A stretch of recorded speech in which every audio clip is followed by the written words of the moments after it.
బులెటిన్లో breaking news చూస్తున్నాం. తెలంగాణ శాసనసభలో ఆర్థిక మంత్రి ఉప ముఖ్యమంత్రి బట్టి విక్రమార్క 2025-26 సంవత్సరానికి బడ్జెట్ ప్రవేశపెట్టారు.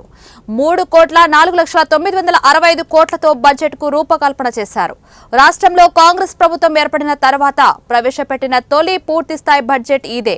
సభలో బడ్జెట్ ప్రవేశపెడుతూ బట్టి విక్రమార్క ప్రసంగించారు.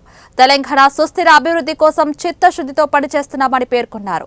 గత ప్రభుత్వ పాలనలో ఛిద్రమైన ఆర్థిక వ్యవస్థను గాడిలో పెడుతున్నట్లు తెలిపారు. రాష్ట్ర ప్రజలకు జవాబుదారీ పాలన అందిస్తున్నట్లు వివరించారు.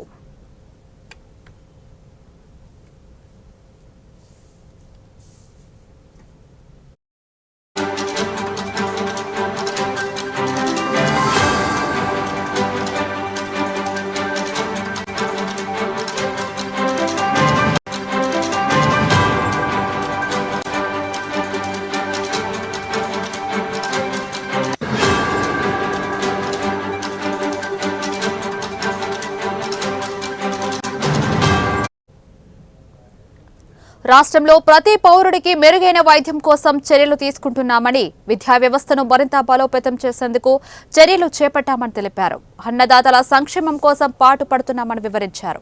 ప్రజా ప్రయోజనాలు, ప్రజలకు జవాబుదారీతనం, సుపరిపాలన అందించడంలో సఫలీకృతమయ్యామని భావిస్తున్నట్టు తెలిపారు. రాష్ట్ర ప్రజలు తమపై ఉంచిన విశ్వాసాన్ని నిలబెట్టుకునేందుకు నిరంతరం ప్రయత్నిస్తున్నామని, ప్రజలు అప్పగించిన బాధ్యతను వ్యక్తిగత ప్రయోజనాల కోసం తాము తాకట్టు పెట్టలేదన్నారు.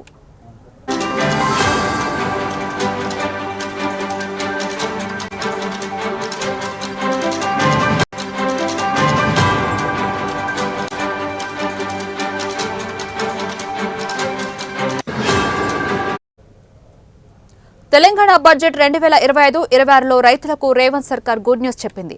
రైతు భరోసాకు 18,000 కోట్లు కేటాయించినట్లుగా డిప్యూటీ సీఎం బట్టి విక్రమార్క వెల్లడించారు. ఇక ఏడాదికి 12,000 చొప్పున అందుతాయని ఆయన వెల్లడించారు. ప్రజాధనం దుర్వినియోగం కాకుండా రైతు భరోసా నిధులను రైతులకు అందిస్తామన్నారు. ఇక బడ్జెట్లో వ్యవసాయ రంగానికి కాంగ్రెస్ సర్కార్ 24,439 కోట్లు కేటాయించింది. కాగా ఇప్పటికే 3 ఎకరాల లోపు రైతులకు రైతు భరోసా నిధులను ప్రభుత్వం జమ చేసిన సంగతి తెలిసింది.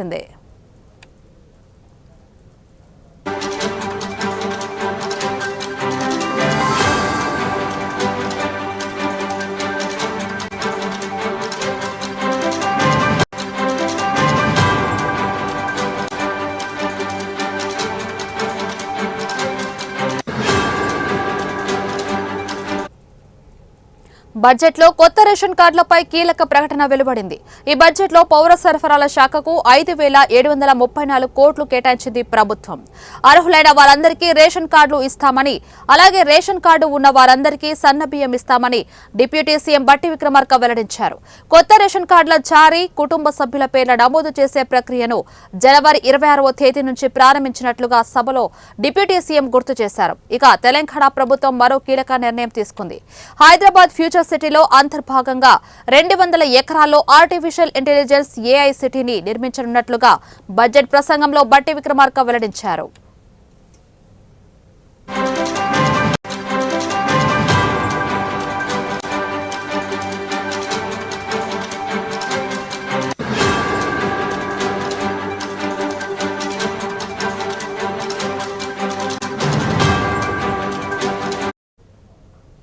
ఇక బడ్జెట్లో విద్యకు అధిక ప్రాధాన్యం ఇచ్చింది రేవంత్ సర్కార్.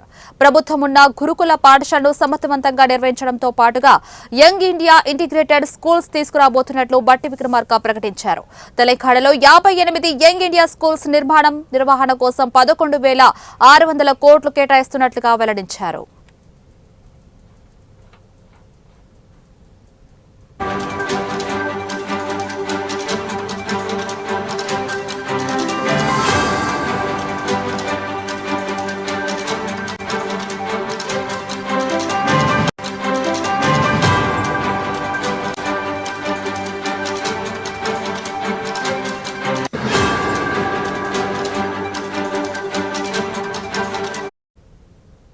ఈ ఆర్థిక సంవత్సరానికి గాను 3,04,965 కోట్లతో బడ్జెట్ను రూపొందించారు. ఇందులో కీలక రంగాలకు కేటాయింపులు ఈ విధంగా ఉన్నాయి. ఇక వ్యవసాయ శాఖకు 24,439 కోట్లు, పశుసంవర్ధక శాఖకు 1,674 కోట్లు, నీటిపారుదల 23,373 కోట్లు, అడవులు, పర్యావరణం 1023 కోట్లు, రైతు భరోసా 18,000 కోట్ల రూపాయలు, వైద్యారోగ్యం 12,393 కోట్లు, ఇక విద్యుత్ 21,221 కోట్లు, ఉపాధి కల్పన 900 కోట్లు, ఇక విద్య 23,108 కోట్లు, ఇంటిగ్రేటెడ్ స్కూళ్ల కోసం 11,600 కోట్లుగా చూపించారు.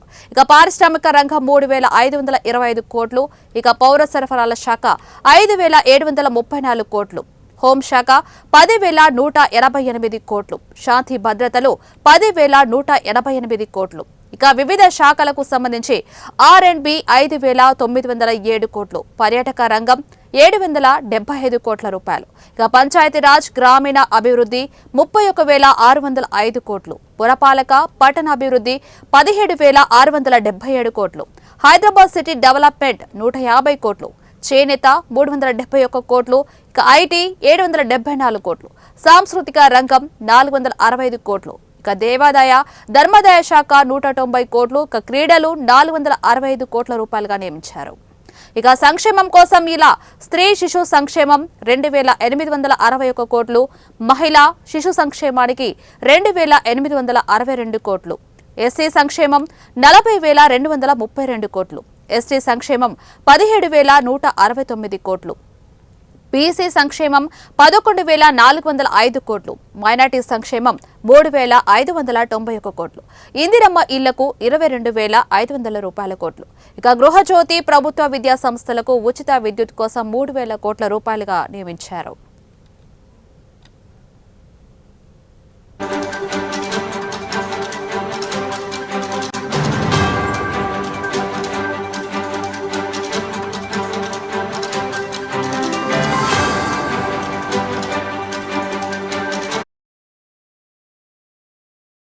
ల 25-26 ఆర్థిక సంవత్సరానికి గాను వార్షిక ఆదాయ వ్యయ పట్టిక బడ్జెట్ను సభలో ప్రవేశపెడుతున్నాను. గౌరవ అధ్యక్ష, ప్రజా ప్రయోజనాలే ధ్యేయంగా పారదర్శకత మరియు జవాబుదారీతనంతో సాగుతున్న మా ప్రభుత్వం 2025-26 ఆర్థిక సంవత్సరానికి బడ్జెట్ ప్రవేశపెడుతున్నందుకు సంతోషంగా ఉంది. సంక్షేమం, అభివృద్ధిని సమపాలలో రంగరించి జోడు గుర్రాల తరహాలో సుపరిపాలనా రథాన్ని పరుగులు పెట్టించడంలో సఫలీకృతం అయ్యామని రాష్ట్ర ప్రజలకు తెలియజేస్తున్నాను. డాక్టర్ బాబాసాహెబ్ అంబేద్కర్ గారు భారతదేశాన్ని ఒక రాజకీయ, సామాజిక, ఆర్థిక న్యాయం అమలు చేసే పటిష్టమైన ప్రజాస్వామ్య దేశంగా చూడాలని అనుకున్నారు. అందుకే రాజ్యాంగ నైతికతను, కాన్స్టిట్యూషనల్ మొరాలిటీని ఆయన పదే పదే నొక్కి చెప్పారు. రాజ్యాంగ నిర్మాత సూచించిన ఆ నైతిక విలువలనే సరిగ్గా పాటిస్తూ మా ప్రజాపాలన సాగిస్తున్నాం. ఈరోజు మన రాష్ట్ర ఆర్థిక వ్యవస్థ పరిమాణం $200 బిలియన్. రాబోయే 10 ఏళ్ల కాలంలో దీన్ని 5 రెట్లు అభివృద్ధి చేసి $1,000 బిలియన్, ట్రిలియన్ డాలర్ వ్యవస్థగా రూపాంతరం చెందే దిశగా మా కార్యాచరణ ఉంటుంది. మహాలక్ష్మి, రైతు భరోసా, గృహజ్యోతి, ఇందిరమ్మ ఇళ్లు, చేయూత కింద పెన్షన్లు పంపిణీ వంటి పలు పథకాలను ప్రభుత్వం ఇప్పటికే సమర్థవంతంగా అమలు చేస్తుంది. 2025-26 ఆర్థిక సంవత్సరానికి గాను వార్షిక ఆదాయ వ్యయ పట్టిక బడ్జెట్ను సభలో ప్రవేశపెడుతున్నాను. గౌరవ అధ్యక్ష, ప్రజా ప్రయోజనాలే ధ్యేయంగా పారదర్శకత మరియు జవాబుదారీతనంతో సాగుతున్న మా ప్రభుత్వం 2025-26 ఆర్థిక సంవత్సరానికి బడ్జెట్ ప్రవేశపెడుతున్నందుకు సంతోషంగా ఉంది. సంక్షేమం, అభివృద్ధిని సమపాలలో రంగరించి జోడు గుర్రాల తరహాలో సుపరిపాలనా రథాన్ని పరుగులు పెట్టించడంలో సఫలీకృతం అయ్యామని రాష్ట్ర ప్రజలకు తెలియజేస్తున్నాను. డాక్టర్ బాబాసాహెబ్ అంబేద్కర్ గారు భారతదేశాన్ని ఒక రాజకీయ, సామాజిక, ఆర్థిక న్యాయం అమలు చేసే పటిష్టమైన ప్రజాస్వామ్య